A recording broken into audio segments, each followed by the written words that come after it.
Hey guys, how's everyone doing today? So I wanted to speak about this Karl Larson situation. So I'm going to play this clip from GB News, and then I'm going to talk about the tour. I couldn't find the tour itinerary online because it's been removed. So I'm going to credit the Royal Grift. She'd put it on her channel, so I just took some screenshots. So thank you so much, Royal Grift, for putting them up. Because they're gone, they're not on the internet anymore, so thanks to her I was able to grab them. But I'll play this clip from GB News first.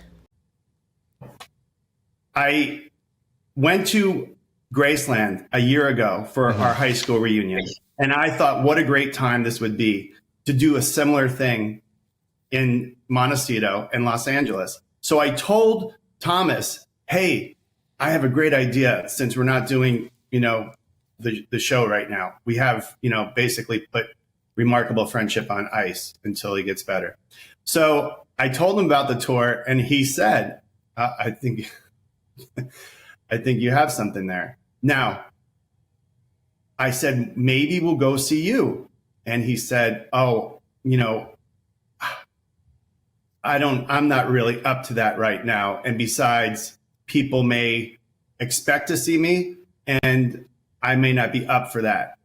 So I go, oh, okay. So he knew about the tour. I brought it up 3 months ago, sort of right after South Park did the privacy tour, the international privacy tour. Which only jogged my memory to do it. Not that my tour was going to make fun of anybody for any reason. And so I went ahead and did the tour. I understand that. So let's cover that off first. Sam Markle, is this tour in any way endorsed by the Markle family? Well, it's not endorsed at all by the Markle family. But what I got asked by the Mirror let's Samantha come in.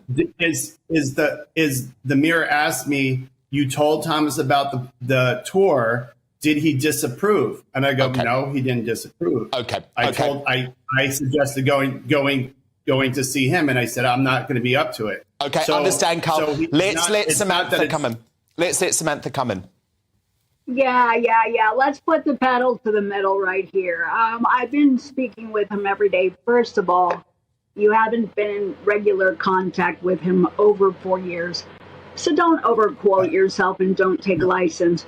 Furthermore, there are rumors out there that you reportedly said that you were the only one qualified to speak for the Markles, and that you were a go-between between Meghan's camp and our family. Whatever those rumors are, let's put those to bed right now. That's not true.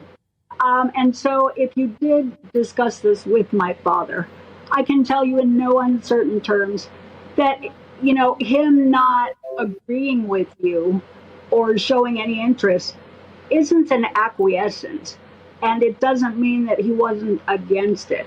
He would never in a million years do anything like this. So, from my standpoint, more power to you. It's a free country. You can drive whatever bus you want around Hollywood and Montecito. You can take a nudist colony on a tour bus. Do whatever you want. Just don't attach our family name to it. I mean, it's such a stretch. And furthermore, to hear about this, I hope you've got your liability insurance and you've got, your business license and everything in order, because that's a lot of driving people around who could twist their ankles, get sick. You're taking on a huge liability. So, I hope this is good. More power to you, but we definitely have nothing to do with it. Okay. So Karl came on GB News with Samantha Markle. And he's been out there grifting and grafting on his tour. And he's been telling everybody that the Markle family were involved in this, but they haven't been. It's so strange how this guy can just look into the camera and lie. But what I wanted to react to, as I said earlier, was the tour itinerary. And again, I'm going to credit and say thank you to Royal Grift for captioning these. So I'm going to throw them up and we're going to have a look at this bloody tour itinerary. And then I'm also going to show you other tours around the similar area and the cost of them. Now, the price that he's asking for this tour is I think it's about $1,200, $1,200. And what do you see? So let's throw the itinerary up. So this is what he claims that you get in with this $1,200. Lunch, admission pass for the Old Santa Barbara Mission, which is $16, and one if it's a child, which is worth $12. Oh yeah, and an air-conditioned car. Now I'm like, like celebrity tours have always been done, you know, like them going past their houses or whatever. But the things that Karl's specifically asked him for this tour, it strikes me as a little creepy. One is the little red, the beginning one is the little red schoolhouse, which is like elementary school. It's a school. Why the hell would you as a grown man want to go near a school with children when your children aren't even in that school with other adults? That is weird to me. But that's not the only school he's going to. Now I'm fine with these tour buses standing out, like going past gated homes, you know, where you can't, any old Tom, Dick and Harry can't walk into. But he's also talking about going to these houses that Megan grew up in, and I've had a look on maps, and these aren't gated homes. These are homes that people actually live in now. Like, why the hell would you go to? I don't know. But then he's going to go on to the Immaculate Heart High School. Why would you go near any kind of school, whether it be, I don't know, like in America they're really different to what British schools are like, but I know you can get is it kindergarten, elementary, high school, whereas here it's nursery, primary and high school. You wouldn't like go in Britain. I don't know if this is America. I really don't know if it's an American thing, but in Britain certainly nobody in their right bloody mind would get into some person's car for £1,200 and go and visit bloody schools where there's children at. And you have no children there. You should not be at a bloody high school, an elementary school, kindergarten, any kind of school. If you do not have children in there, what reason have you got to be there? It's creepy, it's weird, and if anyone, if he continues to do this tour, and anyone, pays that and goes to these schools with him, they're just as creepy as him, in my opinion. Absolutely disgusting and gross. So then he plans to take you to the Hollywood sign, which is free. That's free. And then, again, to one of Megan's children, don't go to people's homes. Do not go and I understand if it's gated and you're just driving back. Don't do it. Anyway, then he's going to go on to take you to the courthouse, maybe to pay his bail. Maybe he's been caught in this before. But then he's going to take you to the old Mission Santa Barbara. Now, that for $1,200, he should be bloody supplying the tickets, but no, if you want to go in, you have to supply your own tickets. So I had a look to see how much these tickets were, to see if they were extravagant, to see if they were way out of the price range, hundreds and hundreds and hundreds of dollars, and hence why they weren't included in this $1,200 ticket price. Let me show you. So here's tickets here for this place. $24. And you're telling me if you're paying this man $1,200, he can't spring for the $24 to even go in and do the tour in this place? But that isn't even the worst of it. It's not even the worst of it. Then you're going to go to the polo's place, and you get to witness and touch the grass. Yes, touch the grass where Prince Handbag was, as if anyone else would want to. We in Britain could literally touch. I could go in Edinburgh and touch a pavement in Edinburgh with the bloody king has stood. You know, why would I want to do that? No. But then, remember earlier when he said in that ticket price it included lunch? Not so much. And you can hardly even call it lunch. He's going to take you to a deli. And you've got to buy it yourself. At this point, people will just be saying, scratch that, take me to Subway, can't afford this bloody deli. I've had to scrounge out $1,200 on this tour and pay for every bloody stop along the way. Yeah, it's unacceptable. And as I said, like, if anybody like goes on this tour, if people have actually booked on it, more fool you, because this man is robbing you blind, because I'm going to show you something. Here is a list of tours that you can go and do while you're in this same area. I just want you to have a little look at these. You can go to places like, and literally most of them are under $100. You can actually do a half a day luxury tours where you're actually in a decent car. For under $100. You can go to Universal. You can get a full day's pass for Universal. Just, have a look. Have a look at all this stuff that you can do for literally 1/10 of the cost that Karl Larson is expecting you to pay. It's absurd, absolutely absurd, that he thinks that it's acceptable to go to schools, people's homes, and I get it that celebrities are people want to see their homes and how they live and things like that, but celebrities don't live in the houses that Carl I was going to call him Carl Pilkington. Oh, I'm sorry, Carl Pilkington. That's he's a national British treasure. I shouldn't have said that. Karl Larson. What was I saying there? Oh God, yeah. Sorry, I got sidetracked. These aren't even homes of celebrities. These are homes like where Meghan grew up, and celebrities don't live in these homes. So why would you even go near them?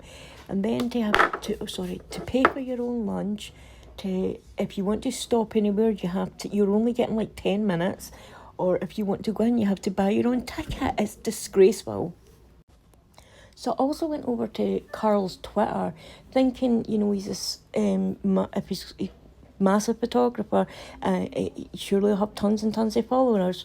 And it's strange because he doesn't. And then on his Twitter, he also said, X now, sorry. He also goes on to say, like, he's friends with the members of the members of Bon Jovi. I'll put the screenshots up. He was friends with, like, Olivia Newton-John, but then I looked at his followers, and no famous people follow him. Now, granted, I get that he has photographed some really famous people. He has. You can't take that away from him. But I think, like, he's delusional, that he thinks that he's taking these people's picture, and that somehow makes them his friend. Now, when he was on Popcorn Planet, there were so many questions I would have loved Andy to ask. I really, really would have. And I understand Andy didn't want to give him any more airtime because he was lying that the Markles were involved in this whole tour scam. But I really would have loved him to ask if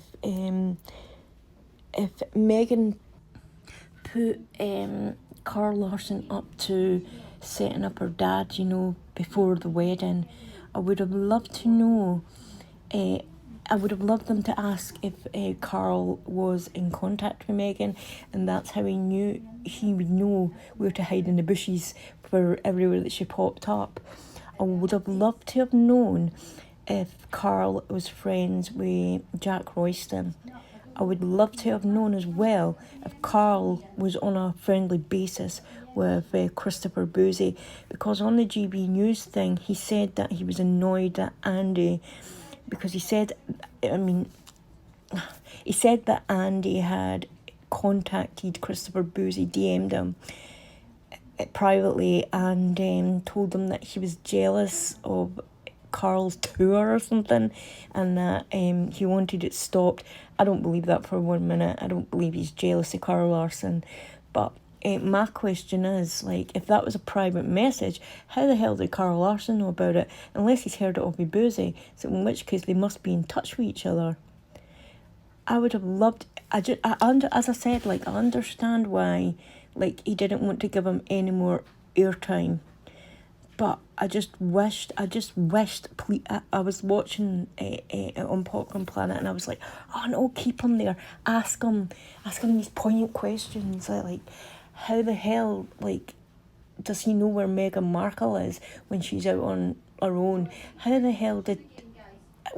Asking about the incident to do with Thomas Markle before the wedding, was she involved in that in order to keep her father away from the wedding? How close is Karl Larson to Meghan and Harry? I would have loved to have known that. Now, granted, he probably would have lied, but we could have easily seen a bit from his body language and facial expressions. Maybe we could have seen if she was like a little bit uncomfortable, and his lips may be moving, in that case he's lying, but his body might have been telling a different story. Would you guys have liked that? I really would have. And also like Dan Wooten as well. Dan Wooten had, as I seen the clip earlier on GB News, I wished he did on it as well. But I guess like it's their platforms, their shows, and I get it. I get not wanting to get this piece of sperm anymore any air. I get it. But I'm going to go now. I haven't let you guys know this, but yeah, I'm back. I'm in hospital again. I've been in here since Wednesday, and yeah, Sunday, isn't it? Yeah, so I've got a horrible infection, and the doctor said, like, normally I'm okay with an infection, get antibiotics, and I'm normally down for maybe a day or two. But I think all the stress and stuff with my sister dying, it's just been a lot. It's been a lot. Yeah. But I'm on the mend, and I couldn't have done this yesterday, I promise you that. I had my head in a basin, like, throwing up. It was horrendous. The last 4 days I've just been, But anyway, yeah, I'm going to go now. I love you all so much. Please don't forget to... I never say this very much in videos, but please don't forget, please hit the subscribe button, please hit the like button, and I'll leave my donation thing in the subscription the subscription box below, and so if anybody wants to donate to the channel, I could greatly appreciate that. Anyway, I'm going now. I love you all so much, and I hope you had a wonderful weekend. Alright, bye.